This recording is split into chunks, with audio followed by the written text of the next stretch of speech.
What's up, everybody, and welcome to the Atheist Roundtable. We're glad to have you joining us tonight, and we got another exciting guest joining us, and we'll jump at that here in a second. But I am your host, Austin, and tonight my co-host of the evening is Brina. Brina, how you feeling this evening? I'm feeling great. Mike quit. I took over his job. It's perfect. Shout out to Mike. He had some stuff going on, and I'm excited to get him back with us this weekend. But as always, I'm pumped when Brina can jump on and add her experience to the show, and and have her perspective added to the conversation with our guests. So, I want to say, Brina, I'm digging the glasses.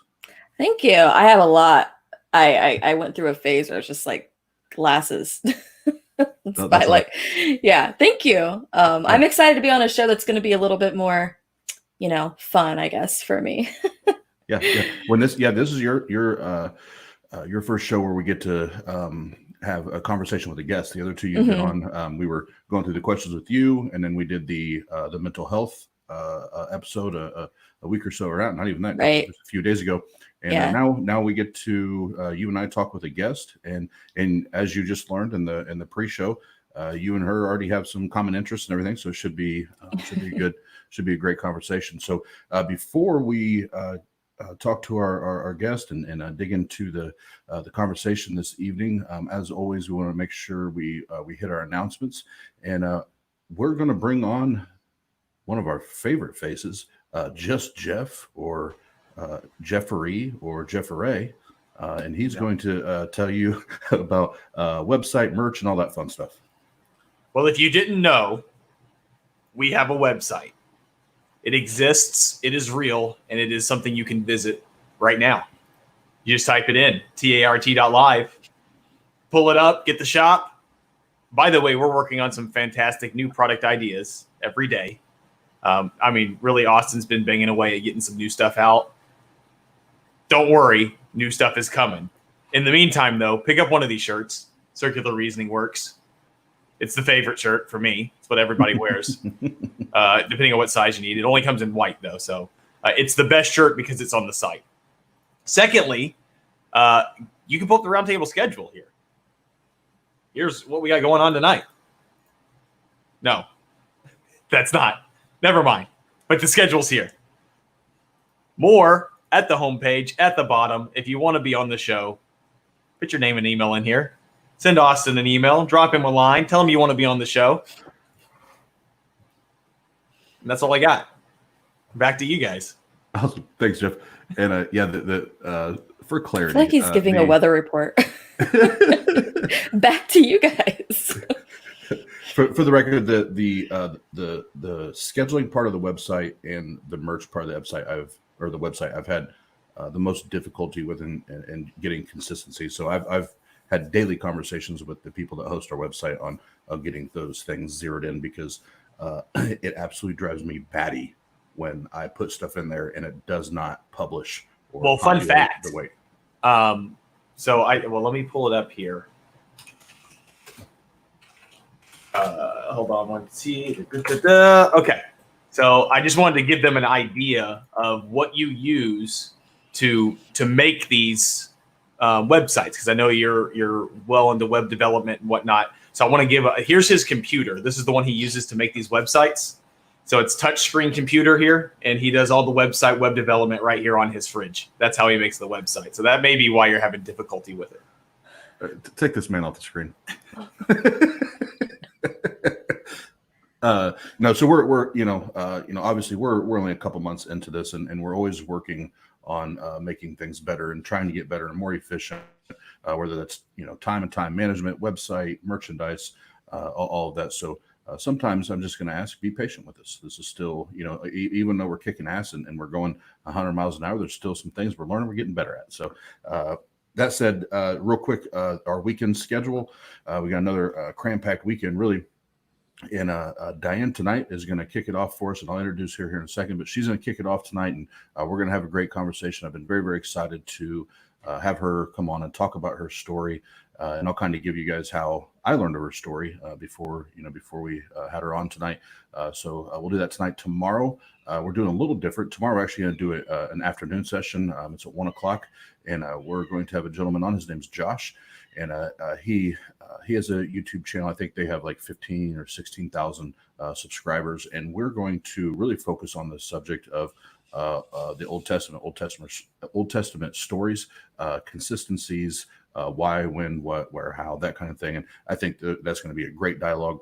And then that's Friday. So then, or I'm sorry, I mixed that up. That's Saturday at 1:00. Friday, we're having a gentleman on, and his name's Richard, and he's a theist, but let's just say that a lot of his claims are some that are not, that we don't normally discuss on this channel or most channels that I subscribe to and listen to. It's kind of a one-off kind of belief system. So I'm excited to dig into that. I think that's gonna be a lot of fun, a great conversation. So we have that, and then I'll be updating the website either tonight or tomorrow on the calendar, and I will triple check it to make sure it actually freaking updates this time. But we have, I just scheduled the next 2 weeks out. I think it was about the next 2 weeks. I've been working really hard to fill those dates. So we'll get that update and have that in front of you. And then the last thing I want to say, and I don't know, so Samuel Doolittle, he's in our chat area right now. He's here just about every single episode that we shoot, and he's one of our chat mods. And he sent me a really, really cool gift, and he sent me their comic books, and it's basically an atheistic standpoint of, it's Jesus in a super and I just this afternoon started going kind of thumbing through them before I read them, but a comic book based around Jesus and a superhero kind of battling out, and it is, so far what I've read is very funny. So Samuel, as soon as I get through them, I'll let you know. Maybe do a little blurb on one of our episodes on that. But I got that in the mail today, and I thought that was awesome that you took the time to get that and send that to me. And thank you very much for doing that. And I'm sure I will be greatly entertained by that. So let's get into the business. So our guest tonight, like I said, I've been really looking forward to this because whether she knows it or realizes it, I actually watch a lot of her TikTok material, and it's, a lot of our guests actually, whether I've been followed them or one of the other people on our team has followed them. We've had a lot of relationships that we've developed, and a lot of guests that have come on simply through our interactions on TikTok. And Diane is one that I found her page on TikTok and found out she was an author, and found out that she had a deconversion experience, and I was an atheist, and really is outspoken just like we are. And I think anytime we can have that and people want to come on and share that experience on our show, we want to give them that platform to be able to share their story and why they're at where they're at, and help somebody else. So that being said, Diane, thank you so much for being on our program tonight, for being on our broadcast. It really does mean a lot to me that you've jumped on tonight. And how are you feeling tonight? I'm very nervous. I've never done this before. Okay. And Breen will tell you, because she did her first episode with us a few weeks ago. She said the same thing, and nervous. And I told her, I said, look, we're not out to see anybody get humiliated or embarrassed or feel like they're, being that. We want people to come here, have a great conversation, have fun. So just pretend it's the three of us on a we're FaceTiming, and we're chatting about life and all the fun shit we do. Right. Okay. So that being said, Diane, the first thing I want to do is, a lot of people I know from setting up this episode and going through and kind of sharing with the people involved, who you are, what you do as far as being an author. So before we even talk about, skepticism, atheism, that kind of thing, I have a lot of admiration and respect for you that you've taken the time to sit down and write and do that, because that's discipline, right? There's a lot of discipline, a lot of hard work that's put into that, and I appreciate that, and I think that's awesome. Before we talk about anything, Diane, tell us about you and your love for writing, and tell us a little bit about tell us about your books and where people can buy them.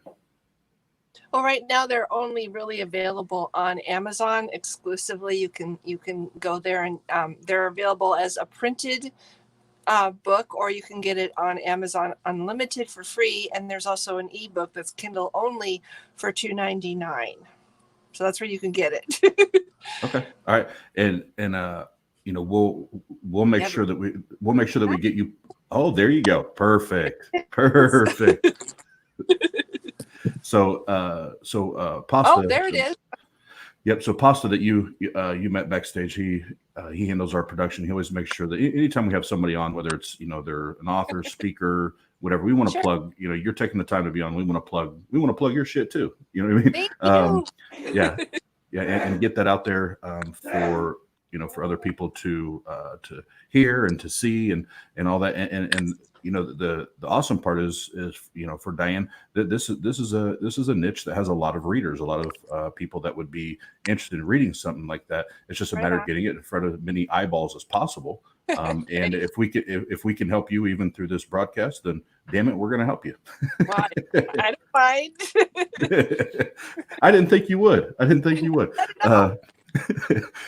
So that being said, Dan, before, you know, obviously you and I have spoke about the what, how, and why. You know, you kind of know that format. But before we dig into that, I like to ask a couple just like life, who is Diane type questions, right? So first of all, and I keep it surface. We're not going to dig deep here, but what's buried in the back of your closet? That's what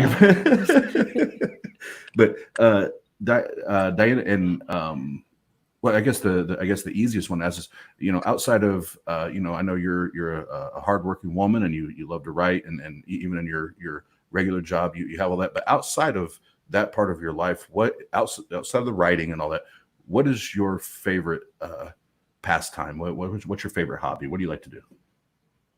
Well, I love my animals. I have a lot of animals, as people know on TikTok. I spend a lot of time with my real animals, and I also have robotic animals. I have 3 Ibo dogs, which are made by Sony. They're robotic dogs, and I love playing with them when I'm not playing with my live animals.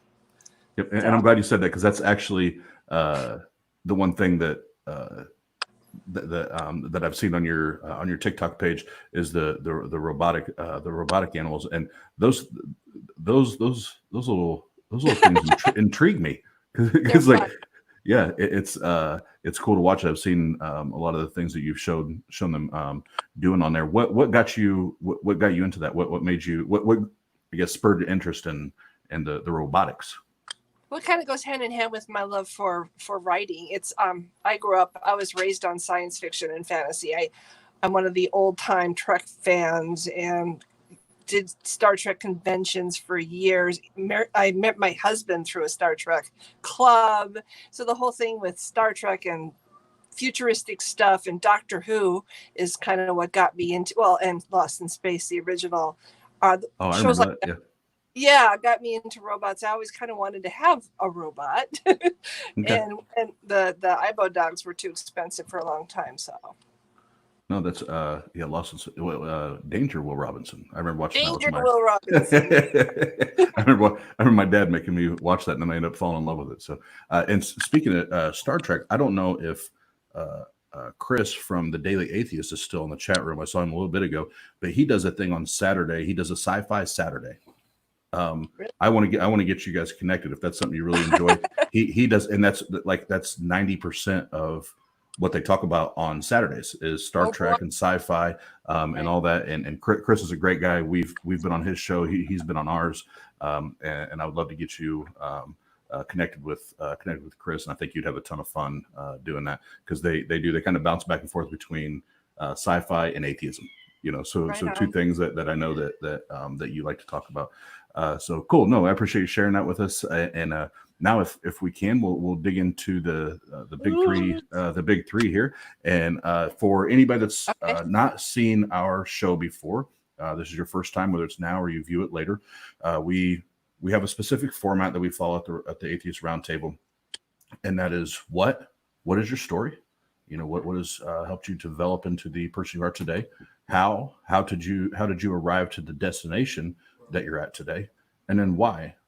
And then, like, so for tonight we have an atheist, but if it's a theist, why do you believe what you believe? And then tonight, a skeptic or an atheist, why do you not believe? Why do you find no reason to believe? So we'll go through that with Diane here. So Diane, I'll ask the question. I'll shut up and let you talk, and you take as long as you want, or take as long as you don't want. But tell us about you. What's your story? What are some things that have molded you and really developed you into the woman you are today? And then once you're done with that, just share what your current worldview or religious view is. Okay, well, I have a long story and a short story. I'll try to come in the middle ground somewhere between the two. I had a ghost story starting off the whole thing for me. When I lived in Wisconsin as a little kid, we had a haunting, or so I thought. What actually it turned out to be was my mother had a schizophrenic breakdown, but we didn't know that's what it was at the time. And so at a very young age, I believed, and for a very long time, in the supernatural, because my mother, we had this haunting, or so I thought, and it was very real to me because I was a little kid, and what my mom was experiencing, she projected onto us, and so even though we weren't seeing what she saw, we believed everything that she said she saw. And so I went to, from the get-go, it was very easy for me to buy into magical thinking, hook, line, and sinker. It made sense because I already had absolute evidence, in my opinion, that the supernatural actually was real. So when my father died, we moved out to Washington State, and my mom sent us to Bible camp. And I was totally into, the Jesus thing, and I believed everything. And I converted many times through my childhood, and really felt like I had some kind of connection with this spiritual thing. I mean, I felt like I don't even know if this is making sense, you guys. No, you're doing great. You're doing great. Okay. Let's just say every time I sinned, I would reconvert. I converted all the time. I walked around feeling like I had to always apologize for every little thing, and then I had a really bad thing happen to me in my early 20s, and my mother took me to the Billy Graham crusade because I decided that I hadn't truly converted because I did something that was really bad. Okay, I'll tell you, I shoplifted and I got caught. Oh my. Yes, I was terrible. You demon. Very bad. So my mom took me to the Billy Graham crusade. And the other thing about my mother is I had a competition going with my brother, trying to make points with my mother because my brother was her golden child. And I was not. I was the one that was constantly trying to get her to show interest in me. So I was partially wanting to please her when I went to the Billy Graham crusade. I wanted to get back on her good side after doing this really bad thing. So I went down for the call, and I was in tears on the floor, and I read all the pamphlets, and I converted. And this time I was sure it was real. I really converted. I turned my life around. I went, and right shortly after that, I went to work at Camp Sambika, which was a Bible camp. And I worked at Camp Sambika for like 5 years. First I was the wrangler for the horses. And then they had a Christian service volunteer program at the end of the summers. And I would spend the entire year there. I lived in a little 40-foot trailer. And I helped the camp during the fall, winter, spring also as a Christian service volunteer, mostly just working in the kitchen and stuff. And then after I got out of the camp, I eventually had to get back into the real world and actually have a job that paid money. I got back into the real world, and I found somebody. I married him. None of the people in the camp came to my wedding. I felt like this was a huge betrayal because these were people that I thought were really wonderful, and I had them up here on a pedestal. They were so godly and they loved me, and I was part of this wonderful family, and none of them came to my wedding. None of them communicated with me after the wedding, after I was married. And I just, through the course of time, I came to understand that people that I met in bars were actually more real. They had more substance, and I don't know. I just felt like they were more real to me than the people that had this kind of veneer if you chip away at the veneer, you find nothing underneath it. It was just this very shallow kind of thing. People would say, I love you, and there was no true meaning to it, And anyway, so that was, I'm not sure how the what and the how and the whatever fit together. No, that's no, because I think the how and the why, just from what I've learned watching your videos on TikTok, I think you probably paused from what I've learned so far. You probably paused well there. Probably a great segue.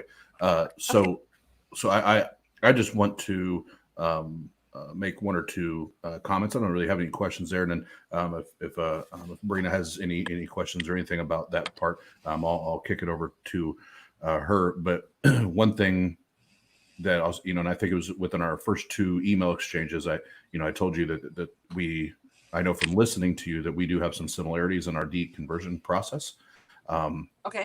And one of them, what you just shared about, I thought I had all these fabulous fucking people around me, right? that were just gems, and they loved me and they cared about me and all that. And, and I've said this multiple times on our show.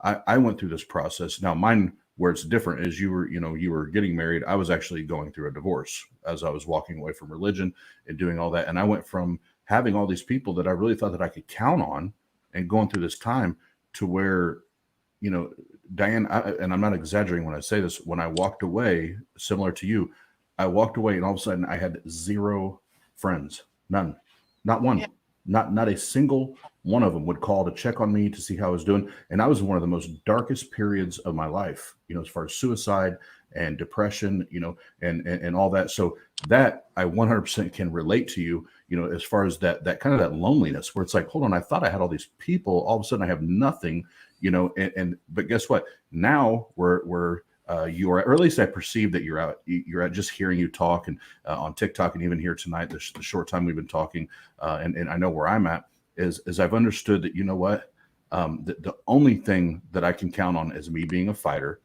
and me fighting through it. And guess what? Now I'm the strongest, most fulfilled and happiest fucking human being that I've ever been in my entire life.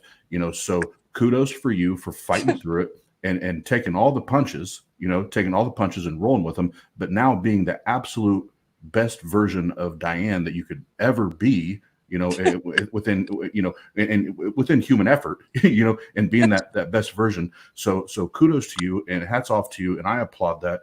And I'm grateful that you're here telling your story about it today. And I think that's amazing. So, like I said, I just had a comment or two. Brina, anything you want to ask or say before we go to Hal? Nothing too big. I was gonna say I think you were nervous about I don't know if this makes any sense to you, but anyone I think who's deconverted from fundamentalist religion, it's gonna make sense to. So you are at home here. I related to a lot of those feelings. So. Yeah. Well, I tend to go off on all these things, and it's hard for me to make it all make sense. Guess what? So do we. That's why you're a writer, though. You got to put the words on paper. I feel like that too. I'm like, if I could just write everything, I would be like a genius, right? Yep, absolutely. And just so you know, Diane, Brina and myself both have our own experience walking away from religion and all that. So you're in a room with two that we get it. We get it, and sometimes it's difficult to take the experience and the interactions and all that, and to take it from your brain and then enunciate it, and put it out there. So we get it. And that's what and I told Brina the first time she came on, take your time. If you need to rewind and go back and say it over again, do it. That we're not here to be perfect. That's not what it's such a short time to summarize such a huge part of your life. So, not having a speech planned out, it's just gonna one thought's going to lead to another thought. And then, suddenly I'm off the train tracks or something. Yeah. Exactly. So I get it. Yeah, absolutely. So that being said, so we can jump into the how and the why, which is especially when we have three people that have deconversion stories and we want to talk about that. This is where the conversation really will pick up, but Diane, you shared that, those experiences in your life and kind of what's formed you into where you're at today and the woman you are today, the human you are today. How did you get to the place? Well, let me not assume and talk for you. Do you consider yourself atheist, agnostic, skeptic? How would you classify yourself today? I'm an agnostic and I'm an anti-theist. I'm not just an atheist, but I'm in opposition of organized religion, especially patriarchal religion. I think that they're poison in the world. Okay. I'm very strongly against these things. Perfect, and that's why I'm glad I paused and asked, because that's a very strong statement, and I love that you said that. And for the record, with what you said and how you define that. I think everybody involved would agree. There's there's a lot of things, what some people see as small things, to some of us, they're not small things, and religion can distort and fuck a lot of that up, so I'm glad I paused it and asked that. So in that, Diane, now that we have a clear definition of, where you're at and your stance, how did you get to that destination? It's kind of going to be a sad, sappy story now. I had a lot of things that I relied on in my life that I took for granted, or I don't want to say took for granted, but I just assumed was real, like as real as the ground that I walked on, like my mother's love, my husband's love, my best friend's love, and my beliefs. Everything was something that I was very sure was real, and it formed my identity completely. And then one by one, I lost these things. I also had a guy, well, I'm jumping ahead. I lost these things. My husband tells me he never really loved me. Suddenly I realized that was a delusion. That was a lie that I had in my life that I believed that was not true. And my best friend, all of a sudden, she just didn't feel close to me anymore. And I mean, she was my best friend since junior high. And I lost her friendship. And one by one, after I lost my husband, I had a guy who took advantage of me and pretended to be a friend, and he had hepatitis C, and he was probably going to die, and he lost his job, and he had no place to go. And I actually had fallen in love with him, and he found out that I was in love with him.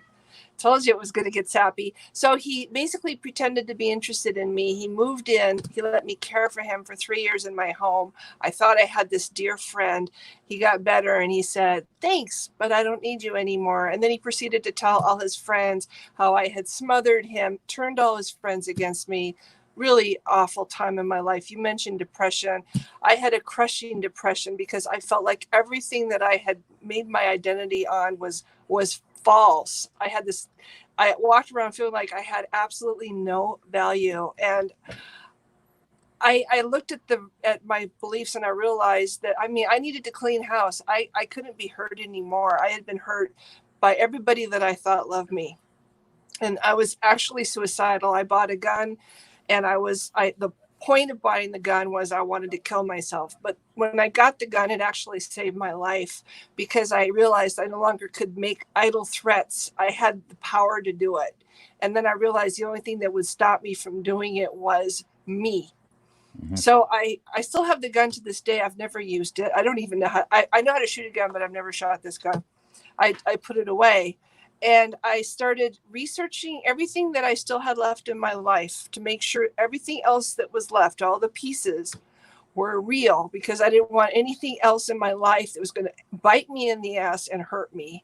So I started asking, I had all these questions all for my whole life about my beliefs, and I always put them aside, because just like I put aside my doubts about my husband, and I put aside my doubts about this man, because there were always signals coming from these people that I put aside and pretended to not acknowledge, or talked myself into believing, oh, that's not true. They really do care. I stopped putting aside all the questions and doubts, and I put them on the table. And I started to really research everything I had left to make sure that what I had left was not going to betray me. So I started asking questions about my beliefs. I started researching. I started reading books. I read Dan Barker, Losing Faith in Faith. I just you're going to laugh, but the Zeitgeist thing, that shook me up, even though it's bullshit. It shook me up. I had a friend who was a Buddhist who pointed out verses in the Bible that I had never really noticed before that were so unbelievably sexist. I'm like, there's no way this could come from the mind of my God. There's no way this could be from the God who made me and loves me. So then I started questioning all the other verses in the Bible. It's like, well, if some of this stuff is man-made and some of it's from God, but how can I, with my little peon brain, know which is real from God and which is man-made? And then I started doubting the Bible completely. And once that happens, it's like it just falls apart. It's, once you no longer believe the Bible is true. So in general, that's kind of how it went. I then made myself, even though it was grueling and painful, I made myself read the whole Bible from cover to cover objectively for the first time, rather than having somebody say, no, this is what this means. And this is what this means. I actually used my brain and I read the damn thing from the perspective of somebody who doesn't just believe it. And I couldn't believe how hideous the book was. I couldn't believe there were so many things in this book I had never seen before that were so horrible, and that this God that I had praised for 30 some years of my life was a monster. And that's when I started realizing, no, this is not a real God.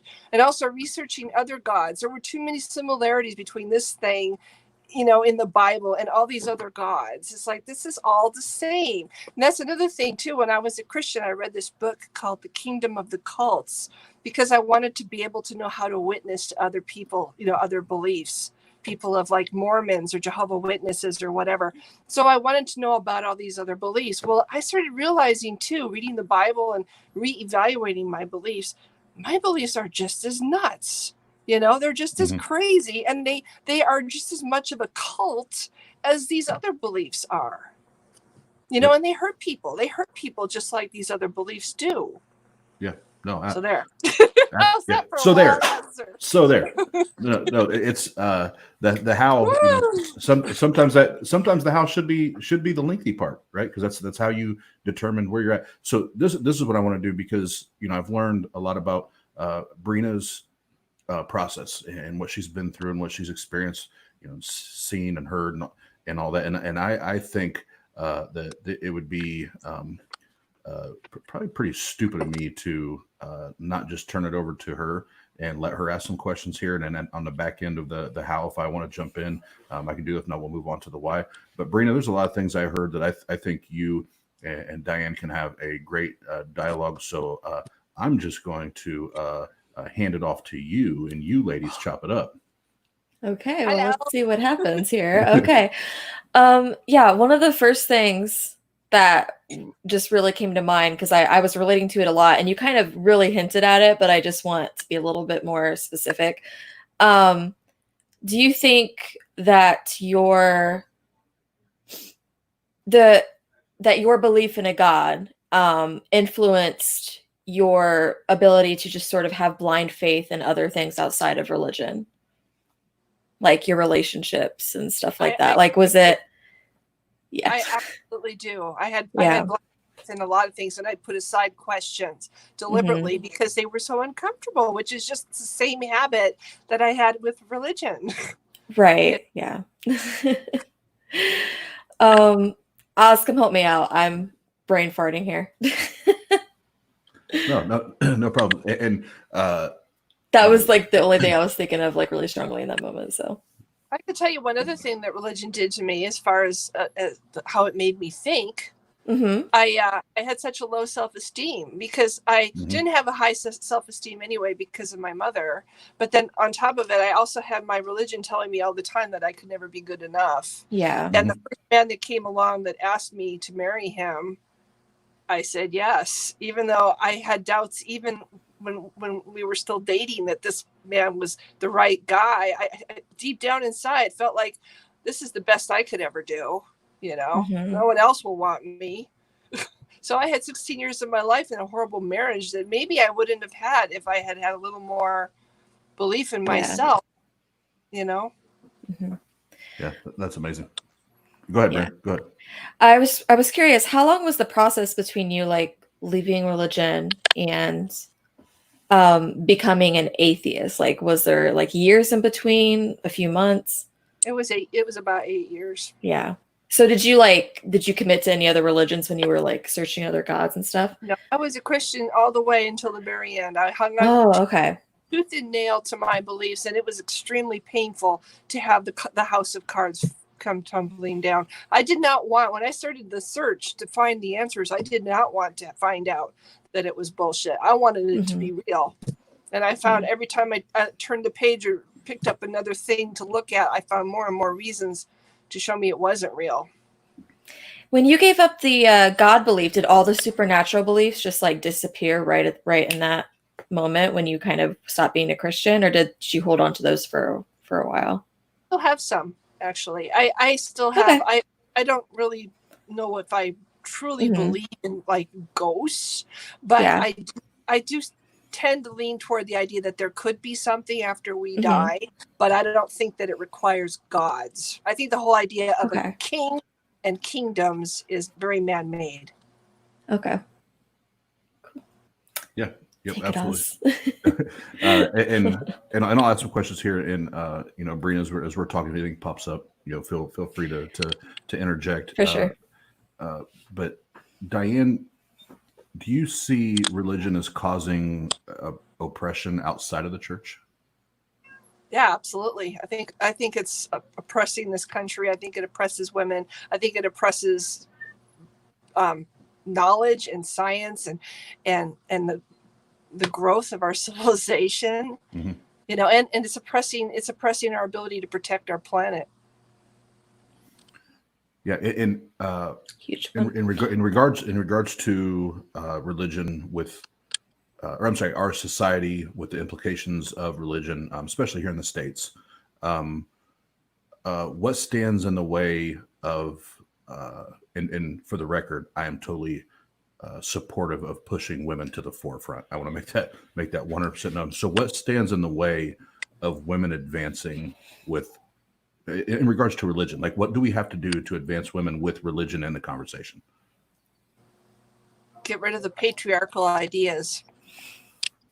I can't see it happening as long as Christianity and religions like Judaism, Islam, and Christianity exist. I don't think it'll ever happen, honestly. Okay. And how would religion affect a young woman in her sexuality, her self-confidence, her just her, thinking she is the best version of herself, like we talked about. How does religion affect that in a woman's psyche? In my opinion, it completely skews the perception of what is healthy and what is normal. And this is, again, just my opinion. I don't think that sex before marriage is a bad thing. I think it's part of the reason why there's so much divorce is women aren't able to know what is best for them because they're not encouraged to trial and error. It's just, keep yourself until Mr. Right comes along. And you don't know if somebody's Mr. Right until it's too late. And also just the feeling that you're dirty just for having normal feelings about sexuality. And Absolutely. Yeah, I think that's very damaging. And that kind of, again, lends to the low self-esteem. I think a lot of women walk around apologizing all the time. And I think that's because of the low self-esteem. Yeah, no, I as somebody that, I have, including my bonus children, I have 3 daughters, and I'm always pushing them to be loud, be loud, be brave, be bold, do all those things. I completely agree with what you just said. I guess my next question, is there any religion that you know of that favors women? I'm not sure. I think Wicca might. I thought about Wicca actually as a possible for me, but I really think you have to be able to believe in gods. Exactly. And I can't go back. I actually tried to pray to the moon. It didn't work. I will say I've done a little research into Wicca, and it is probably one of the more like sweet religions that I've come across. I mean, there's a lot of things I find silly.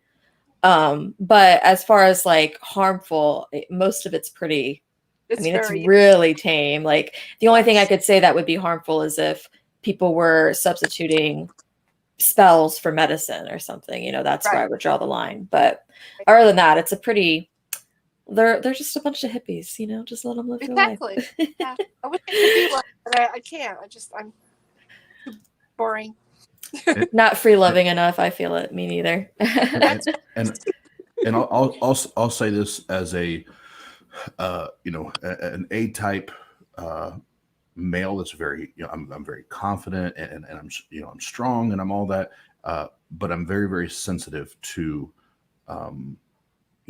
whether it's women's rights, racial topics and issues that come up. I'm very sensitive because I truly do care about human beings. I care about the human, how they're affected and impacted by our culture, by our society. So the next question, and actually I'm gonna kind of deviate from the normal plan here, because I want to ask Diane first, and then actually Brina, I would love for you to answer. Okay. Okay.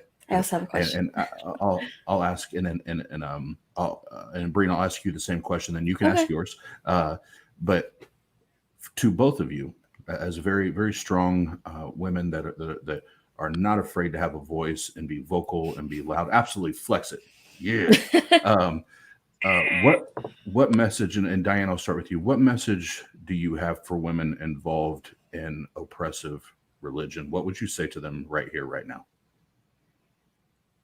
What message? We're not property, and nobody owns you. Your father doesn't own you, and your husband, nobody owns you. And you're not a thing. You're not a vessel to carry a baby, and that is not why you were put on this earth, to be a baby machine or to be a dutiful little wife to whatever. You don't need a man to be a whole and complete human being, and you don't need to. If you love yourself inside, that's all that matters. And you need to. I feel like you need to is the wrong way to say it, but I just feel like so many things that I did wrong. You better do this. No, just do it. Life is too short. You need to live for yourself, and you're not anybody's servant. And I'm sorry, but the man is not your authority. Live for yourself. You have one life. Make yourself happy. If you want children, have children. If you don't want children, don't have children. Absolutely. Live for yourself. Yep.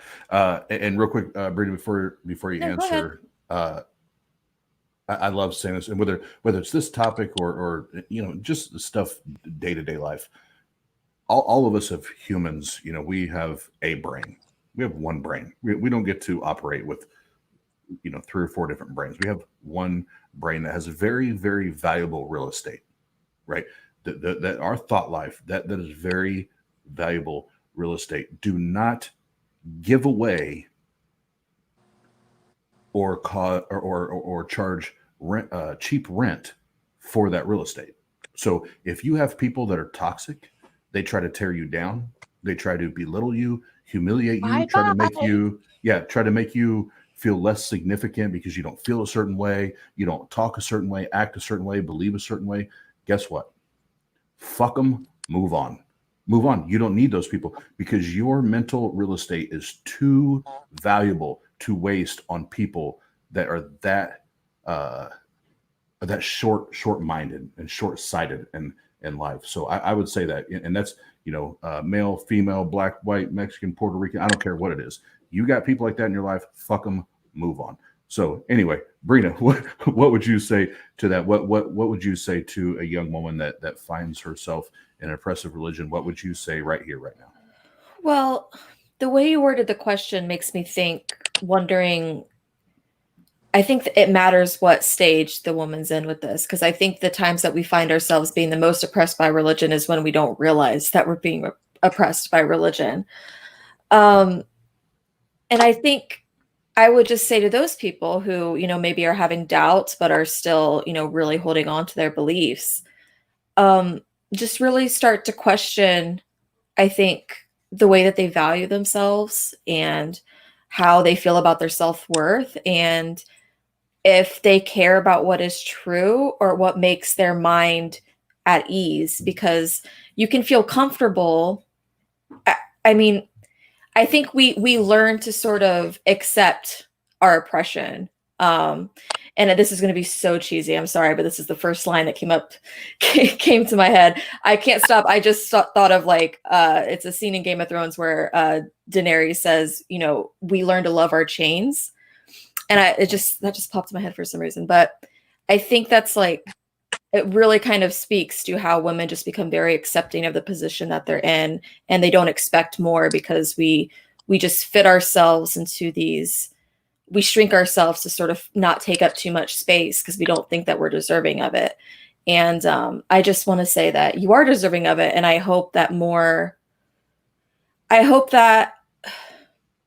you know, more women can start feeling more comfortable questioning that and feeling empowered by wanting to learn more and actually obtain knowledge that they are capable of, and not shrink away from it because they're scared of what the answers might be.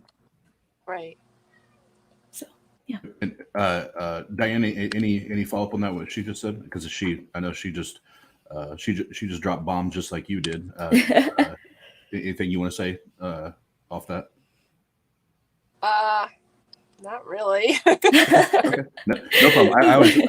I agree want with everything she said, and then love. I agree with everything she said. Prime, good. love yourself.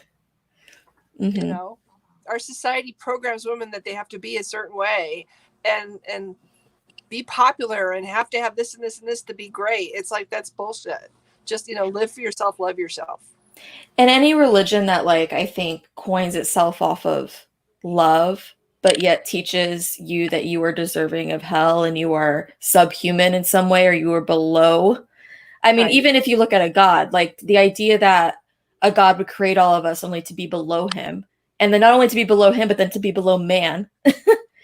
How is that love? You know, I would, like, you wouldn't want to treat your partner like that, or even a friend like that, or even a stranger on the street like that. You know, we talk about equality. That's what our society has built itself around. So why do we follow a religion that is nothing but equal? I mean, not equal at all. Like, all there is hierarchy. Yeah. So I don't understand how men who say that they love women could support belief systems that put women in as secondary citizens or second-class citizens. right, or even like especially in their marriage, right? I mean, that's one of the most, I think, intimate relationships you can have. Not necessarily to be married, but just to have a partner or partners, whatever. But Yeah. To be like I think I forget what the verse is, but you know, about how the man is like the head of the church or something, and then and the woman's like submissive to him. I don't know. It's just, it's nauseating. yeah. Sorry. Yeah. Well, It's like, if God creates something, why would he create something and then punish it for being what he created? Boom. Or for being all the things that he is. Like, we're meant to be punished for being prideful, and I mean, Right? anger is seen as a negative thing, you know. I mean, I think he commits like all of the really bad sins that we're not supposed to do. I mean, he's got a tally marker up there for how many people he killed. I don't know. Like, biggest serial killer in history. I mean, Yeah. Right. If it were to be true, he would literally be the, you know, biggest serial killer in history. And the biggest baby killer. I mean, Christians say, oh, Christianity is anti-abortion, and yet they worship a baby killer. He really does reflect men at that stage, though, doesn't he? Because he was so prideful and like just a crybaby, really. Yeah. I mean, it's just like, oh my God, it didn't work out the way that I want it to. Now I just got to kill everybody. Yeah. Like, he's literally like the man that gets rejected on the street. Like, he's like, hey, can I get your number? And you're like, no. And he's like, let me I need to have a fit now and like get aggressive and like, I don't know, maybe punch your boyfriend. Like, that's God. That might have been that will be a clip that goes on TikTok right there. Where people's like, oh, I'm just gonna kill everybody. that was fucking awesome. That was gold. Producers, make sure we lock that one in. This is what happens when I start rambling. Just shit starts popping off. No, that was fantastic.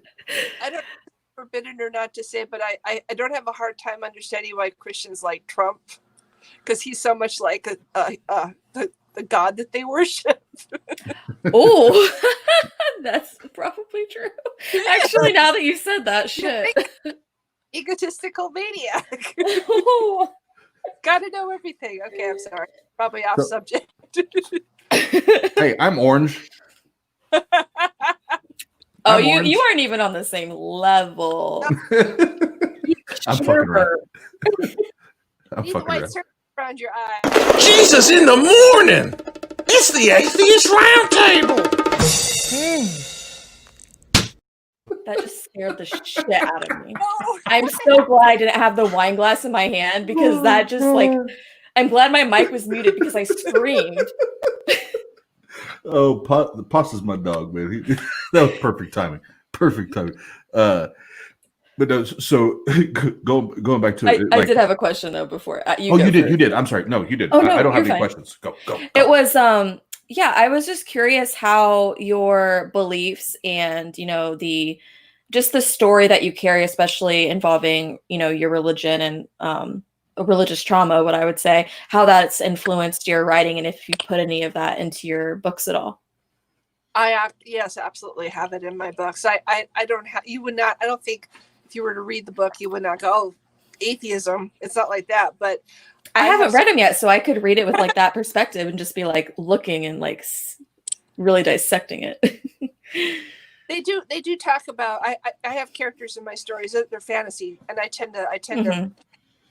I don't want to give away the story or anything, but yeah. I have a lot of little snippets that I've picked up along the way that I have imparted as wisdom in the book. I have a very wise elf in the story who's like, why are you humans afraid of dying? Living forever. Why do you think that's a good thing?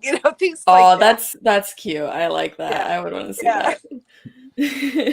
I also have a gay character, which I really love writing. Awesome. Yes. Love it. Awesome. All right. Well, Diane, so what we're going to do is, because I think it's going to be beneficial for you and for the show. And so everybody involved is going to be a win-win. So I'm going to ask you the why. Okay. And once we get done with the why, we're actually going into our Q&A because we've been getting a lot of good questions, and a lot of good engagement. So I don't want to ignore that. I want to make sure that our viewers are involved in our conversation. So before we jump into the Q&A, and just so you know, we do the Q&A, Jeff will actually come on screen with us, and he'll actually read the questions for us. And then whether a question is directed at you, Brina, or myself, he'll announce that and let us know, and we'll kind of funnel through those together. But before we get to that, Diane, you've shared your story with us and how you've arrived to where you're at, the destination you're at. And first and foremost, before I ask the final question, can I just say thank you for your transparency? And I can when you can speak or when you speak, just like Brina, and I love hearing when women like you two speak and you're confident and that I can hear and feel the passion and all that. I just want you to know I'm grateful for that. Like I really am grateful for you coming on, just like I am with Brina coming on tonight, that you guys will come on and be vocal and strong and all that. I am appreciative of it. So thank you very much for that. You bet. So awesome, and you're a fucking rock star. So Diane, why do you lack belief? Why do you not believe in a God? I lack belief because there's no reason to believe in a God. I don't feel that there's any. What use would it serve? Nature does everything just fine. I was an amateur paleontologist while I was still a Christian, and I know that the planet is not 6,000 years old. I've held fossils in my hands, and I have felt connected to this ancient life, and it's the most awe-inspiring thing to realize just how amazing this planet is. And I went to a church once where we had a dino days at the Berg Museum, and this pastor had gone to the dino days, and so he was up there and he was putting down evolution and he was putting down science. And this was while I was still a Christian, and I went up to him after and I said, I take offense to this because at the time I was still managing to mesh evolution and my beliefs together. And I'm like, how can you say it? And he goes, well, does it serve God that you're digging up fossils? And so I left, and I'm thinking, yes, actually, I think it does, But then as I'm getting more and more into unraveling all my questions, I'm realizing that it's not, there's solidity, there's substance supporting science, and there's evidence backing up science, and you see evolution around you all the time. Evolution of technology, evolution of language, evolution of fashion. Evolution is everywhere we look. There's absolutely no evidence of creationism. We don't see creationism around us every single day. We don't see people I don't mean people, new animals pop into existence from the thin air every day. It's like there's no evidence for God affecting the planet in any way or manifesting himself in any way. I see no reason to believe. It's like asking a kid to go back to believe in Santa Claus after he figures out it's a myth. I can't do it.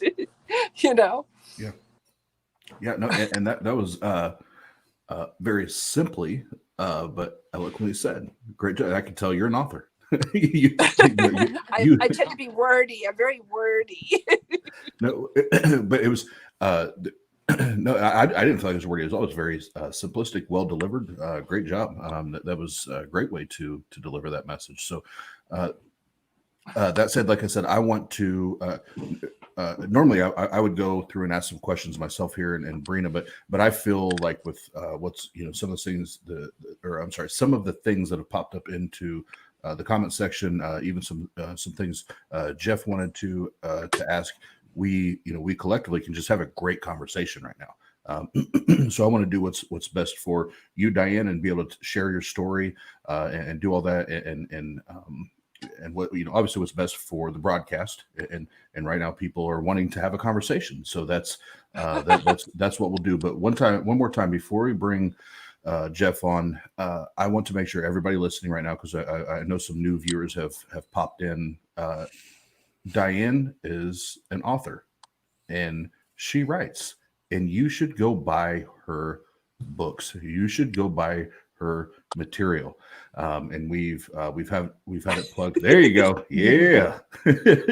But go buy it. And if you don't know who she is, if you go to TikTok, you can see her username there on the screen, and that's how you find her on TikTok. She has tons of great content on there, and sometimes it's just having fun. Other times it's serious. If you go a little further back in her content, she has a video with her deconversion story on there. You can go. That's one of the original things. And if you go back and see how far back that was, you can see how long I've been following her and wanted to talk to her about it, since I watched those things. So, so go buy her book. Go buy her book. Yes. Right now. Do it. In the name of Thor, go buy her book. I know you all got your Amazon account saved somewhere. It's only $2.99 for the Kindle. Oh yeah, see? I mean, come on, that's like coffee. That's a coffee. Just give it up. That's great. I wanted to say I'm also on YouTube, just so you say it. Just saying. Oh, yes. You are? You're I on am YouTube? same thing. Deity Freedy on YouTube. Oh shit! I didn't know that. Go check her out on YouTube too. Now she's dropping more bombs on us. Hey everyone, it's time for my friend. His name is Steve. He's gonna ask you some fucking questions. So many comments. Steve will answer them. See, what a lot of y'all don't realize is if I'm out with my mom, don't be walking up to me. It's fucking rude. The Atheist Roundtable? Oh. Yeah. Thanks for that intro. Sorry, Steve couldn't be here today. He's too busy dealing with some sort of problem in his backyard. But anyway, welcome everybody in here. What kind of problem in his backyard? You keep him out. He can't be in here. So we don't have a whole lot of Q&A, but I do want to kind of add my 2 cents. and share kind of a personal story. Jeff, all you've been typing is Q&A in the chat, and you said I don't know about a Q&A. Well, who said that? What are you I talking thought it about? was you. Wasn't it you typing No. QQQAAA like in the That chat? was me. Yes, I was trying to get Okay. people to get there. Oh, okay. I There's thought that was you. Not a whole lot of questions. Gotcha. Okay. But I do have some personal story. So when I was still a theist and I lived in another state and I had a fiance at the time, and there came a point where that relationship became very tense and ended up breaking up. And I ended up leaving my faith at that time about the same time as that happened. Like, it was a very stressful moment. But what I didn't realize was how controlling I was of that relationship. And it wasn't something that I was actively doing, but it was something that I had kind of been tuned for or trained for. And so when I started realizing that the religion was wrong and the tenets of the religion were wrong, and this came up to me, I started doing some reading on that. And so at the same time, too, I'm also responsible for hiring for where I work for my area. And diversity among employees is a really important thing. And I do a really good job, I think, of having a diverse staff. So I'm wondering why I apply different kind of standards to, the way I interact with my staff versus how I interact with my friends, and women in other areas. And so I started doing some reading. And one of the best books I got about women in the Bible was this one, which is called Woe. Oh, is it reversed? Yeah. Hold on. It is. Here we go. Woe to the women, the Bible tells me so. The Bible, female sexuality, and the law. And it was eye-opening for somebody on an exterior perspective of exactly what the Bible is saying, and also how religion has used this over the last 2,000 years or so.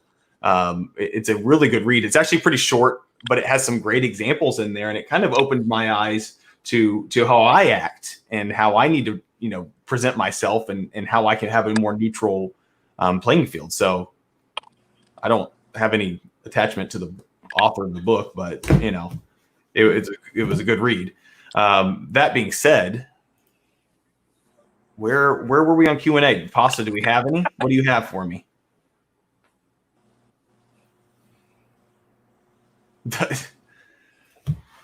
Not the stupid banana again.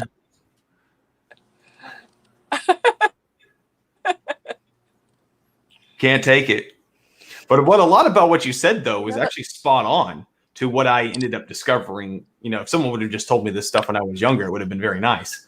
But there's a nice comment for you. So, your strength and fire is inspiring. I'm glad you had the courage to break free. Well, thank you, Sean. And the banana is a man-made fruit, right? Yeah.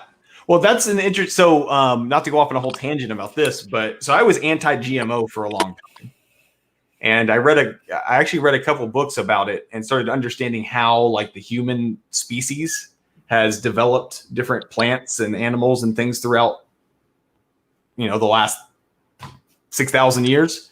And I started realizing that we've been doing GMO for a lot longer than the last 20 years. GMO has been around for a long time. And what an actual carrot looks like compared to what we have on the grocery shelves today is insane. Well, now I have to Google that. It's I know. like this big, and it grows in the ground, and it tastes terrible. So all of the carrots. So what I don't get is when people. So those were the original carrots, and then we were crossed them together until we got the. The rice crop is a really good one. So if you look at the Chinese, what they've done with the rice crop over the last 6,000 years to breed the type of rice that can work in their environment. And all they're doing is natural selection. They're taking the rice crops that do well and breeding those, and the ones that don't, they're getting rid of those gene lines. And that's all they're doing. They're breeding it. Now, we do that differently now in a computer, which allows us to do it faster, but it's not necessarily different in a lot of ways from how we were doing it then. It's in a lab, and people don't like that it's in the lab. Now, there are other factors that come to pesticides and things like that, but that's outside of the GMO aspect of the way we grow food. I don't know Rice and carrots, D. Huh? But you didn't. I was rice and carrots, D. But you didn't think we were going to be talking about rice and carrots. Here we go. I'm just Why are teasing. you so is this towards me or towards I'm assuming it's towards me. Why are you so disrespectful toward Islam and Christianity on TikTok? They Why really are came here from TikTok. Christianity so disrespectful to the human race? Well, And belief systems don't deserve a ounce of respect. So anybody's opinion is up for debate, I would say. Now they're You wanted to say something, D? that's my answer. I have no reason to respect beliefs like that. Yeah, exactly. Yeah, I don't. Mm-hmm. I mean, do Nazis deserve respect? Does white supremacy deserve respect? Like, just because it's an idea does not mean it needs respect. But it's sacred. We all have to just respect this. Is there any process you go through when you get ready to write? Any OCD habits? Ooh. No, I don't have OCD habits, but I don't really buy into that you should write every day, whether or not you are feeling inspired. I don't write every day. I deliberately do not write unless I am feeling inspired, because when I do write every day, or I write when I'm having a bad writing day, it's crap. And it takes me more time to repair the crap than if I wait until I'm really feeling inspired to write, Yeah. You hit the writer's block frequently? Oh yeah. And Yeah. I have my editor, Judith Tarr, who's written like over 40 books. She said, don't even sweat it. Don't let it bother you. Just go on and do other things, because if you worry about it, it only gets worse. And it's perfectly normal to have it. How long does it take? Oh, sorry. Oh, sorry. No, I just want to ask how many books she's written. Oh, yeah. How many books have you written? Judith Tarr? No, you. Oh, I haven't written me. I've written 3. One will never see the light of day. It was garbage, utter garbage. Oh. Then I have my second. It's true. Cool. But And then I have my. How long does it take, like from initial It is. I conception was to a writing? teenager. You should never accomplish. What is happening? You guys fight each other, pasta and all. Like, what is going on? But how long does it take to write a book? Are you using your? Some people can write 3 or 4 books in a year. Some people are very prolific. It took me 2 years. I'm almost done with the sequel, and it's taken me a year to write it. It's going to take another year to edit it. So with me, it's about a year to 2 years. All right. Well, I just want to apologize to everyone on screen. And now I can't hear you guys. What did Pasta do? What did Pasta do? Can you hear? He's playing musical chairs. So I don't know. I don't know if anybody heard what I said. No, we heard you. Yeah, we heard you. Oh. Yeah, thank you. So It's so her different for process every is writer. yeah. Just like I'm a musician, so even people talk about how long does it take to write a song. Well, that depends on the person. Can you hear him? Your kitty cat? No. Can y'all hear me? Oh Can you yeah, hear we me? can hear him. I can't hear him. I hear him. Oh, Okay, bye. well, can you hear me now? How's Check. I hear you. It's very Can you strange. hear me now? Now You I can hear hear you. us though. Okay. I can hear. We don't need to hear him anyway, honestly. So take Jeff off the Say screen. everything He's went being- Do not wrong when take you me off came the back, screen. Oz. Jeff's being an asshole. Take him off the screen. Bye, Jeff. But no. So to wrap it up, first and foremost, like I said earlier, Diane, thank you so much for taking time out of your evening, your day off today, to hang out with us and talk with us. Very, very much appreciated. And I already I already liked you just through your TikTok content, but now I know that I like you.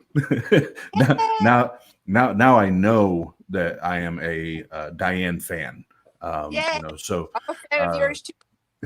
no, I appreciate it, and that does mean a lot. But just know we, anytime you need us as far as helping you promote and do anything like that, we got your back, and we'll do what we can to help you. And again, thank you for for taking the time to dive into this tonight and have this conversation. And we will we always have an after party. And I always leave it 100% up to the guest, as far as time and commitments and all that. If you want to jump on, cool. If not, it's no harm, no foul. You don't have to be on there.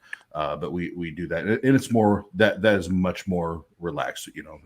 People are having, drinks or cigar. And usually we try to keep it more comedic, and having fun and just talking a little shit and being funny, So, and if serious shit comes up, we'll talk about it for a few minutes. And then we divert back to humor, and that sort of thing. But if you want to be a part, once we go backstage, we end the broadcast. You let us know if you want to do that, and either way, we're cool one way or the other.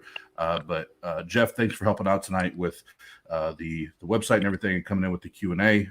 Very, very much appreciated. You're doing a great job. Hey, thank you, buddy. I was talking about job. Man, get him off the Thanks for fucking having screen. me. Austin, we saved you a seat at the round table. It's outside. Yeah. Motor mouth. But Brina, thank you for very last minute being my co-host tonight, and we'll continue to build our rapport as host and co-host, and it will only get better, from here.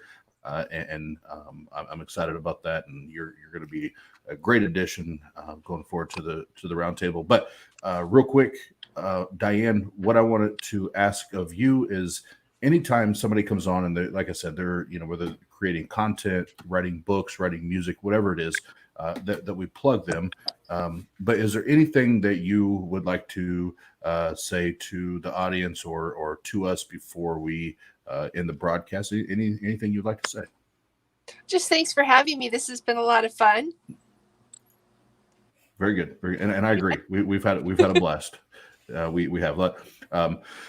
What I love shows like this where you have the intense moments and then you have the other moments where you're just cutting up and having fun and shooting the shit and all that. And I think that's amazing. So as always, guys. Well, you know what? I'm just going to steal the moment because I feel like I should right now.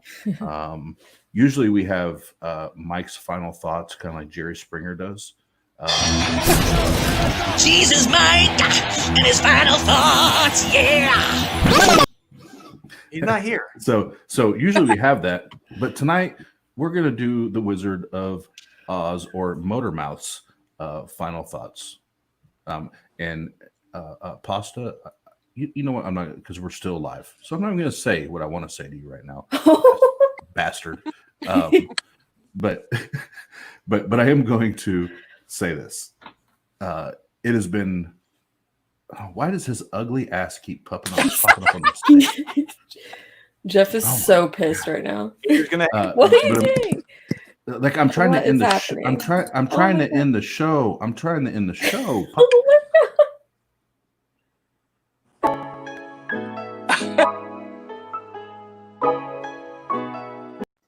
Thanks everybody for showing up. It's been a great show. Unbelievable. Are you guys in the middle of a prank war that I didn't know about? What is happening? No, Pasta. I think Pasta's on Pasta that. And I know comedic timing. That's why. No, Pasta's on that DMT. That's what's happening. Jesus in the morning! It's the Atheist Roundtable!